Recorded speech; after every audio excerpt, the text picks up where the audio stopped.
va avoir de la lecture. Parce que la parole de Dieu est celle qui nous guide. Amen. Et celle qui nous montre aussi où nous en sommes. Amen. Et vous savez, c'est vrai, il y a des hauts, des bas. Mais vous savez pourquoi il y a des hauts, des bas pour les chrétiens? Parce qu'on a un ennemi qui s'est gelé notre cœur. Vous savez, avant on disait ça, nous. Je voudrais pas, il n'y a pas d'enfant, bon. Voilà, on disait ça, nous. En tant que païen, quand on voyait les alléluia, parce qu'on disait ça, c'est les alléluia. Ils voient un ennemi de partout. Ils disaient, nous on disait ça aussi, ils voient le diable de partout. Mais le problème, c'est qu'on ne le voit plus. Vous savez, on dit qu'on va faire comme des psychologues. Un psychologue, quand vous allez le voir et que vous expliquez un peu votre vie, il essaye de mettre un nom sur ce que vous avez. Alors ils disent, parce que vous avez eu une enfance difficile, vous avez passé par les difficultés, alors ils mettent un nom. Et aujourd'hui, pas dans toutes les églises, mais on ne voit plus l'ennemi. Et je voudrais te dire, si tu as des hauts et des bas, c'est parce que tu as un ennemi qui s'est gelé ta paix. Amen. Et je bénis Dieu de ce que la parole de Dieu nous avertit. Amen. La Bible dit que nous n'avons pas à combattre contre la chair et le sang, mais contre des mauvais esprits. Amen. Et je bénis Dieu parce que la parole de Dieu, elle dévoile. Non seulement elle dévoile, mais Dieu nous donne la force. La Bible dit que nous marcherons sur des scorpions. Alléluia. Je bénis Dieu. Parce que c'est l'autorité de Dieu, ça. Amen. La Bible nous dit que nous sommes fils et enfants de Dieu. Je bénis Dieu. Et on peut avoir des très bons sentiments. Après avoir rencontré Jésus, on ne peut que l'aimer. C'est vrai. Moi, je sais que j'ai pleuré. J'ai dit, Seigneur, de quel amour tu m'as aimé, car je ne faisais aucun cas de toi. Toi, tu es monté à la croix. Seigneur, tu es mort pour moi, parce que tu me voyais déjà il y a 2000 ans en arrière. Tu me voyais. Et tu m'as tellement aimé, Seigneur. Tu as monté à la croix. Et en retour, quand j'ai vu cette révélation du Fils de Dieu ensanglanté pour moi, pour le péché, dans un retour, j'ai pu que l'aimer. Et c'est vrai, on l'aime, Jésus. Amen. On l'aime. Mais très vite, il y a eu des combats. Il y a eu des combats et bien souvent, on a manqué de prière. Et je voudrais que ça ne va pas durer longtemps. Je voudrais qu'on regarde, qu'on écoute. Amen. Amen. Il y a eu des combats. Et bien souvent dans ma vie chrétienne, j'ai manqué de prière. Et je voulais suivre Jésus par la chair. Et vous savez, la Bible dit que celui qui combat par la chair périra par la chair. La parole de Dieu nous exhorte à vivre par l'esprit. Et puis j'ai pris un passage de la parole de Dieu que cet homme-là avait rencontré aussi Jésus. Il a vu Jésus de ses propres yeux et puis il a suivi Jésus. Il était au contact de la personne de Jésus. Et même quand Jésus rentrait dans les villages, c'est Pierre. Pierre était là. Et Pierre voyait tous les miracles que Jésus faisait. Quand un malade venait, Jésus priait pour le malade et s'il était aveugle, Jésus lui redonnait la vue. La Bible dit qu'il a amené beaucoup de monde qui étaient possédés. La Bible dit que Jésus a un seul mot. Un seul mot. Amen. Et puis le démon sortait. Amen. Amen. Parce que Dieu a toute autorité. Amen. Je bénis Dieu pour l'autorité de Dieu. Amen. Alléluia. Et on voit que Pierre était au contact des miracles que Jésus faisait. Et au moment donné, Jésus se tourne vers Pierre et puis lui dit, je vais vous faire la lecture. Amen. C'est le reniement de Pierre. Jésus se tourne vers vers Pierre, et puis alors il lui dit, Jésus lui dit, je serai pour vous tous cette nuit, excusez-moi, c'est Matthieu 26, excusez-moi, c'est marqué au plus beau, Matthieu 26, au verset 31. Excusez-moi. Amen. Gloire à Dieu. On va la lecture ensemble. Alléluia. Amen. C'est la parole de Dieu. C'est du sûr. Alors Jésus leur dit, je serai pour vous tous cette nuit une occasion de chute. Car il est écrit, je frapperai le berger et les brebis du troupeau seront dispersées. Et Jésus est en train de parler d'une prophétie là. Amen. Ils seront dispersés. Mais après que je serai ressuscité, je vous précéderai en Galilée. Pierre, prenant la parole, lui dit, quand tu serais pour tous une occasion de chute, tu ne seras jamais pour moi. Jésus lui dit, je te le dis en vérité, cette nuit même, avant que le coq chante, tu me renieras 3 fois. Pierre lui répondit, car il me faudrait mourir avec toi. Je ne te renierai pas. Et tous les disciples dirent la même chose. On voit que Pierre, Jésus est en train de lui dire, Pierre, il va falloir qu'on m'amène jusqu'à la croix. Jésus était en train de lui dire qu'il fallait qu'il meure. Il était en train de lui dire, Pierre, tu vas me renier. Et on voit que Pierre était sûr de lui. Parce que Pierre aimait Jésus en réalité. Parce qu'il avait un contact avec Jésus. Il était là, il le suivait. Amen. Il voyait tout ce qu'il faisait, que Jésus avait beaucoup d'amour, il guérissait les malades, il sauvait ceux qui s'étaient perdus. Et Pierre voyait ça et il était attaché à Jésus. Mais à un moment donné, vous savez que Jésus, lui, quand il nous dit quelque chose, vous savez, nous, des fois on peut dire des choses, mais bon, voilà. C'est pas très important, on va dire. Mais quand Jésus parle, il a les paroles de la vie. Alléluia. Jésus est en train de lui dire, tu vas me renier. Et Pierre, on voit qu'il dit à mourir avec toi. Jamais je te renierai. Il était sûr de lui, parce qu'il l'avait rencontré. Et on voit au moment donné, quand Jésus lui dit cela, il lui dit qu'il allait le renier, au moment donné, il prend ses disciples, Jésus, et on connaît tout ce passage. Jésus prend les disciples, il s'en alla, il va au jardin de Gethsémane, et la Bible dit que Jésus demande aux disciples de s'asseoir et de prier. Jésus s'éloigna de quelques mètres, et la Bible dit qu'il se jeta de terre à plat ventre. La Bible dit qu'il y a eu tellement une grande souffrance. Jésus était en train de prier avec agonie. Il était avec là, il ressentait les ténèbres, le poids de la souffrance. Et à un moment donné, tellement qu'il était en prière et qu'il y avait une grande souffrance, à un moment donné, il dit que du sang se mêla avec la sueur et des grumeaux de sang coulèrent de son front. Et à un moment donné, Jésus se relève, il va vers ses disciples, je voudrais que vous soyez attentifs. Amen. Il va vers ses disciples, et la Bible dit qu'il les trouvera endormis, et Jésus leur dit, veillez et priez en fait de ne pas tomber en tentation. Amen. La Bible dit qu'il repart, il recommence, il reprie. Jésus prie, le Fils de Dieu prie, Jésus prie.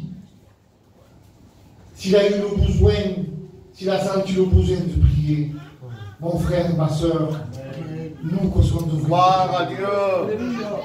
La Bible dit qu'il revient à 3 reprises. Il trouve les disciples endormis. Et à un moment donné, il leur dit 3 fois, veillez et priez afin de ne pas tomber en tentation. La chair est faible, mais l'esprit est bien disposé.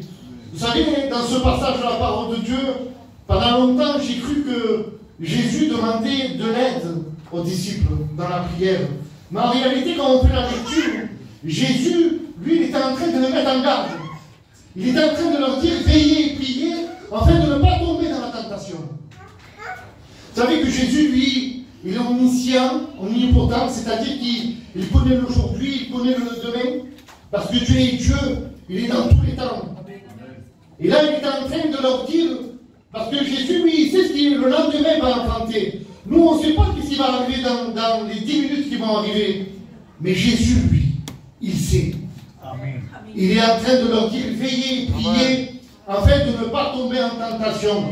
Jésus est en train de leur dire que la tentation allait arriver et qu'il fallait qu'ils prient pour ne pas tomber dans la tentation. Il est en train de les prévenir. Et on voit, je ne vais pas faire la lecture, mais on voit que quelques versets après, on voit que les Romains viennent avec les Juifs, ils viennent pour se saisir de Jésus. La Bible dit qu'ils étaient nos cordes, c'est-à-dire que ça fait une centaine de personnes. Et la Bible dit qu'ils ont venu vers Jésus avec des épées et des bâtons. Donc, je ne sais pas si vous vous imaginez la scène, ça devait être quand même impressionnant. Tous ces gens venir pour se saisir de Jésus avec une rage en eux, avec des bâtons, avec des épées. Ils sont venus vers Jésus. Et là, on voit que Pierre se met à côté de Jésus, il prend l'épée, il coupe l'oreille d'un serviteur. On voit que Pierre était vrai. Quand il dit Seigneur, je ne te renierai pas à mourir avec toi. Je ne sais pas les frères, c'est nous on a eu ce courage. Et on voit que Pierre, il voulait aller jusqu'à la mort. C'était vrai. Mais c'était des sentiments charnels. Pierre voulait combattre avec la chair. Et on voit, au moment donné, eh bien qu'il se saisisse de Jésus. Jésus dit que celui qui prendra l'épée payera par l'épée. Vous connaissez l'histoire, il prend l'oreille, il recolle l'oreille, il fait le miracle. Et la Bible dit qu'il se saisisse de Jésus et puis il l'amène pour être crucifié. Et on voit que Pierre commence à suivre Jésus de loin et commence à suivre. Et à un moment donné, on voit qu'il y a des personnes qui s'approchent et qui disent « Mais on te reconnaît pour être avec ce Galiléen, toi aussi tu étais avec eux. » Et à un moment donné, on voit que Pierre commence à dire « Non, je ne sais pas de quoi vous parlez, je ne le connais pas. Je ne le connais pas. » Et on voit qu'à 3 reprises, personne ne vient vers lui. Et puis au moment donné, au bout de la 3e fois, Pierre commence même à jurer en disant que non, je ne le connais pas. Et la Bible dit que le coq chante. Alléluia. Et quand le coq chante, au moment donné, Pierre se souvient des paroles de Jésus. Et je voudrais ensemble qu'on s'exhorte. La parole de Dieu, c'est la vérité. Amen. Si Dieu nous exhorte, Dieu connaît, il sait ce qu'il nous faut. Il sait, il a payé le prix. Mais vous savez, il y a une vie de marche chrétienne dans l'obéissance de la parole de Dieu. Parce que l'obéissance, c'est le meilleur pour nos vies. Parce que Dieu sait les dangers qu'on court. Donc la parole de Dieu, elle est là pour nous avertir, pour nous reprendre s'il le faut. Et on voit à un moment donné que Pierre, quand le coq chante, la Bible dit qu'il se souvient quand Jésus lui a dit « Tu me renieras ». Et la Bible dit qu'il pleura amèrement. Pierre pleure amèrement. La précision de Dieu. Quand le coq chantera, Pierre. C'est précis. Et on voit que Pierre, il devient tout triste. Il pleure amèrement, la Bible dit. Et je voudrais faire une autre lecture dans la parole de Dieu. Amen. Ça se trouve dans Romains. Et ça va être, c'est le centre de mon message. Il dit dans Romains 8, au verset 9 à 14. On va faire la lecture ensemble. Amen. Pour vous, vous ne vivez pas selon la chair, mais selon l'esprit. Si du moins l'esprit de Dieu habite en vous. Si quelqu'un n'a pas l'esprit de Christ, il ne lui appartient pas. Et si Christ est en vous, le corps, il est vrai, est mort à cause du péché. Mais l'esprit est vie à cause de la justice. Amen. Et si l'esprit de celui qui a ressuscité Jésus d'entre les morts habite en vous, celui qui a ressuscité Christ d'entre les morts rendra aussi votre vie à vos corps mortels, par son esprit qui habite en vous. Ainsi, frères, nous ne sommes point redevables à la chair, pour vivre selon la chair. Si vous vivez selon la chair, vous mourrez. Mais si par l'esprit, vous faites mourir les actions du corps, vous vivrez, car tous ceux qui sont conduits par l'Esprit de Dieu sont fils de Dieu. Amen. Bénis Dieu, je bénis Dieu pour la parole de Dieu. Amen. On voit que l'apôtre Paul est en train de faire une exhortation à l'église qu'on est en train de lire, Romains. On voit que l'apôtre Paul s'adresse ici à des chrétiens.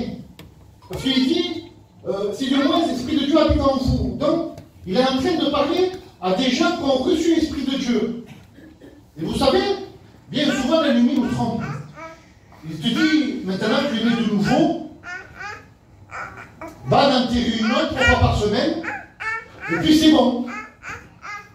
Mais là, ici, lui, l'apôtre Paul est en train de lui dire, si tu as l'Esprit de Dieu maintenant, fais mourir les œuvres de la chair. C'est-à-dire que je voudrais te dire ça.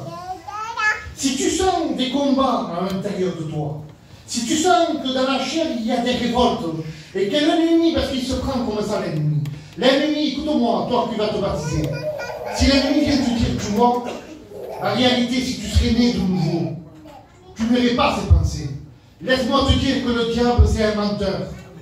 Parce que la Bible nous dit qu'après avoir reçu l'Esprit de Dieu, et nous marchons dans la volonté de Dieu, faites mourir les œuvres de la chair. Je voudrais te dire, si tu as des combats, si tu as des luttes, laisse-moi te dire que c'est tout à fait normal. Amen. Ça ne veut pas dire que tu n'es pas un chrétien.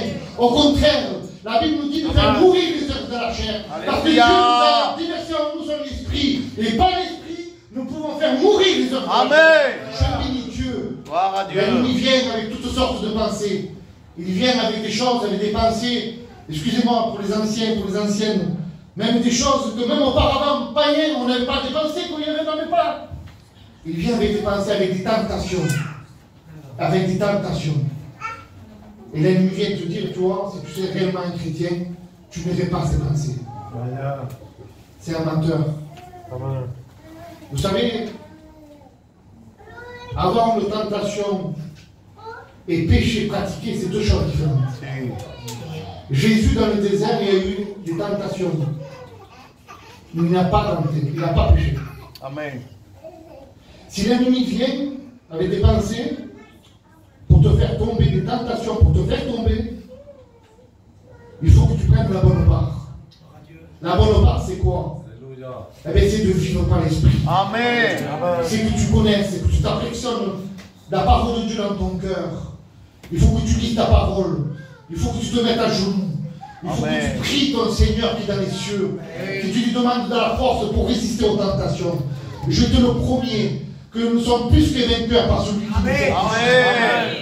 Et l'ennemi là, justement, pour te faire tomber avec des tentations. Parce que les pensées sont là pour nourrir la chair. Si tu tombes dans la tentation, tu nourris la chair. Mais si par l'esprit tu fais mourir, alors tu marches par l'esprit et tu marches dans la sainteté de Dieu. Et je vais finir mon message.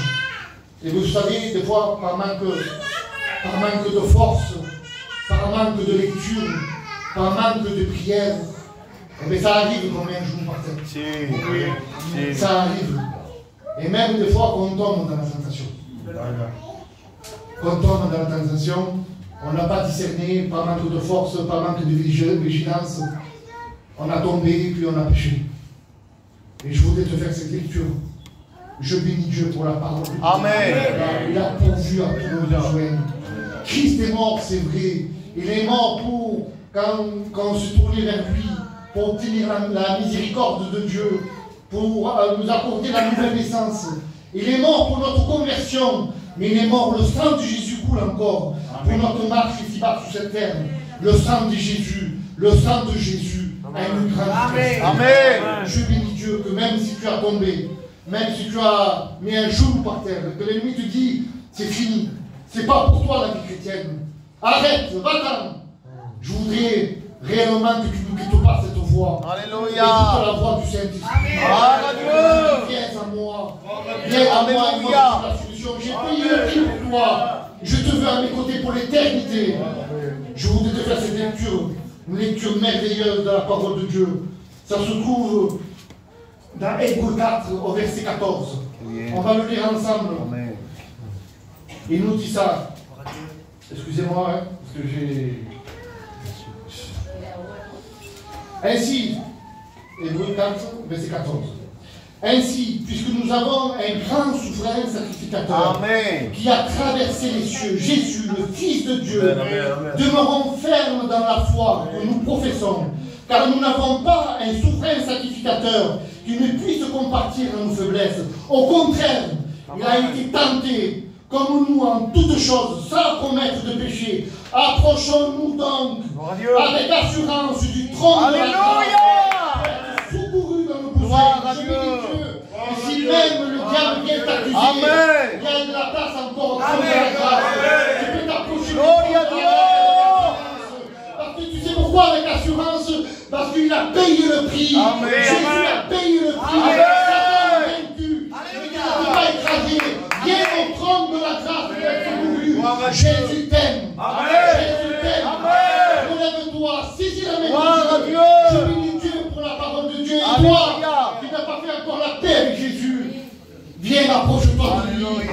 Il est la perle de grand prix. Il est admirable, conseiller, Père éternel. Dans le monde, il n'y a rien de bon. Celui est bon. Tu peux t'approcher, non pas d'accord de tes mérites. C'est par grâce que tu Alléluia. Tu sais pourquoi? Parce que Dieu a tant aimé le monde qu'il a donné son Fils afin que quiconque croit en lui ne périsse pas, mais qu'il ait la vie éternelle. Amen. Tu peux t'approcher du trône de la grâce. Tu peux faire partie de ces chrétiens et partir quand il reviendra chercher son Église. Je voudrais te dire ça, Église de Dieu. Alléluia.